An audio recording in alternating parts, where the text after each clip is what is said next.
Hello বন্ধুরা, আরও একটি নতুন ব্লগে তোমাদেরকে অনেক অনেক স্বাগত। আজ তোমাদের জন্য সম্পূর্ণ নিরামিষ দুটো রান্না আমি বানাবো। একটা হচ্ছে পটলের সর্ষে পোস্ত, আর একটা হচ্ছে আলু দিয়ে থোড়ের একটি নিরামিষ রেসিপি। তো আমি এমনিতে এই রান্নাগুলো মোটামুটি পেঁয়াজটা দিয়েই বানাই, কিন্তু আমি সম্পূর্ণ নিরামিষ বানাচ্ছি বলে আজকে পেঁয়াজ রসুন একদম টোটালি বাদ। তো প্রথমে আমি পটলের সর্ষে পোস্তটা বানিয়ে নেবো। তার জন্য পটলগুলোকে আমি মাঝে মাঝে একটু একটু ছুলে আর একটুখানি চিড়ে রেখেছি, আর গোটা গোটা রেখেছি, আর নুন হলুদ মাখিয়ে রেখেছি। তো এগুলোকে তেলের মধ্যে দিয়ে তারপরে একটু লাল লাল করে ভেজে তারপর তুলে নিতে হবে। এই যে লাল লাল করে ভেজে তুলে, পটলটা তো এখানেই মোটামুটি ভাজাও হয়ে গেছে, সেদ্ধও হয়ে গেছে, যেহেতু বেশ লাল লাল করে ভেজে নিয়েছি। তারপরে ওই তেলের মধ্যেই আমি একটু কালো জিরে ফোড়ন দিয়ে দেবো।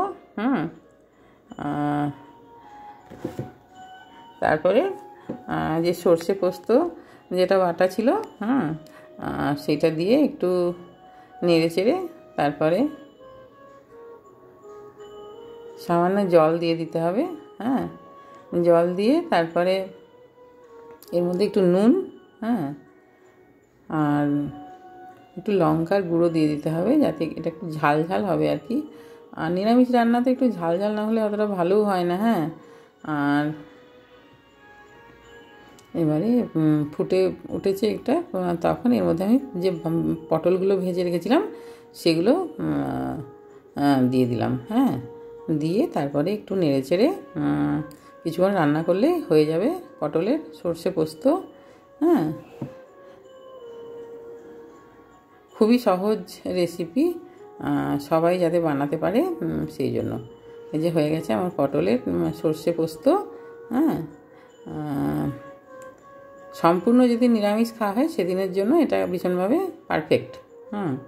তারপরে আমি বানাবো আলু থোড়ের নিরামিষ যে রেসিপিটা বানাচ্ছি সেটা। তো আলুগুলোকে প্রথমে আমি নুন আর হলুদ দিয়ে ভালো করে ভেজে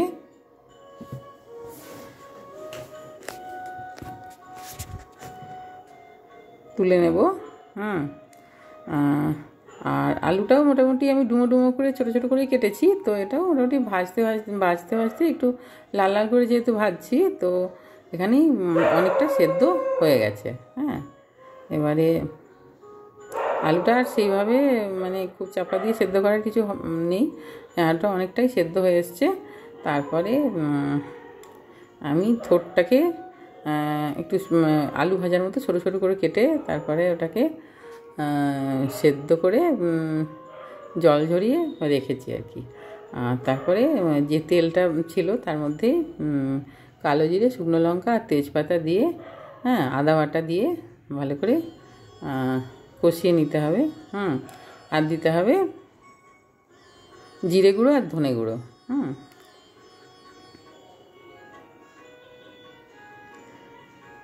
জিরে গুঁড়ো ধনে গুঁড়ো দিয়ে ভালো করে একটু কষিয়ে নিতে হবে।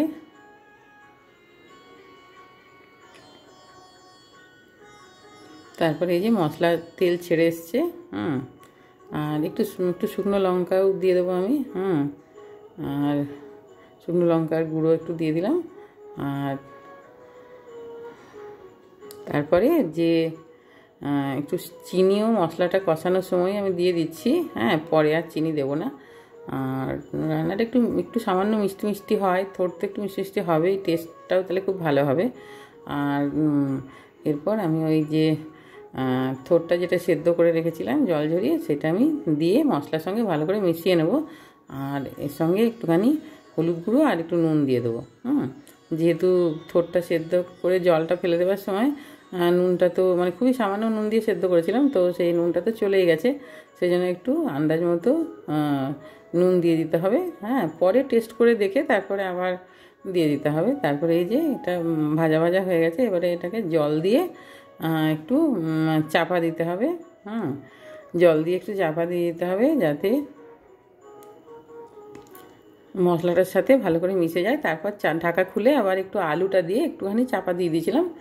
তারপর সবার শেষে একটু গরম মশলার গুঁড়ো আর একটু ঘি ছড়িয়ে তারপরে ঘি দিয়ে একটু নামিয়ে একটুখানি আমি চাপা দিয়ে দেবো, তাহলেই হয়ে যাবে রান্না আর কি। তারপর নামিয়ে দেবো।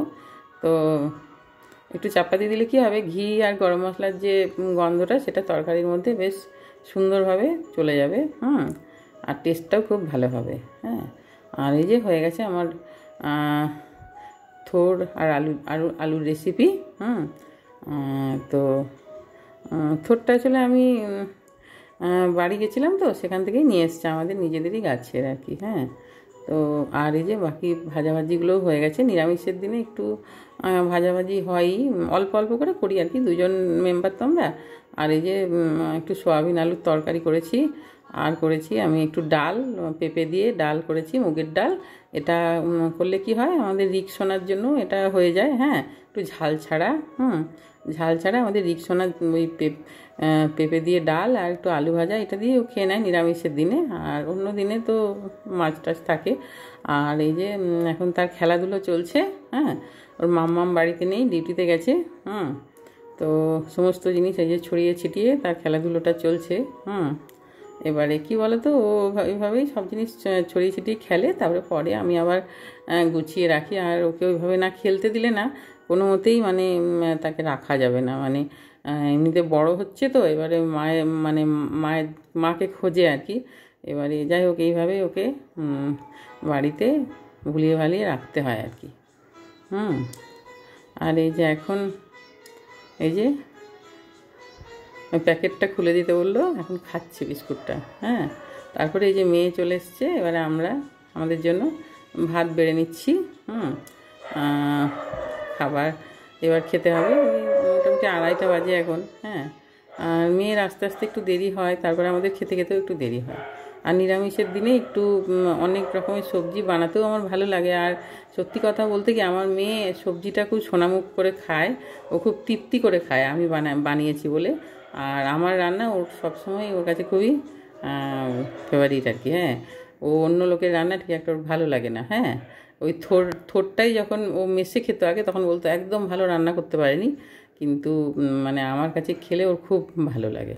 হ্যাঁ, তো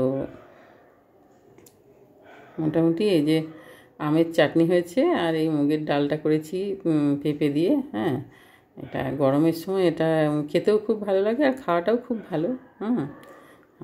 আর আমার মেয়ে সব জিনিসই খায়, খুবই তৃপ্তি করে খায়। হ্যাঁ, এটাই সবচেয়ে বড় কথা। আর এই রেসিপিগুলো তোমাদের যদি ভালো লাগে তাহলে অবশ্যই বাড়িতে ট্রাই করবে। সবাই খুব ভালো থাকবে। দেখা হবে আরেকটি নতুন ব্লগে। বাই।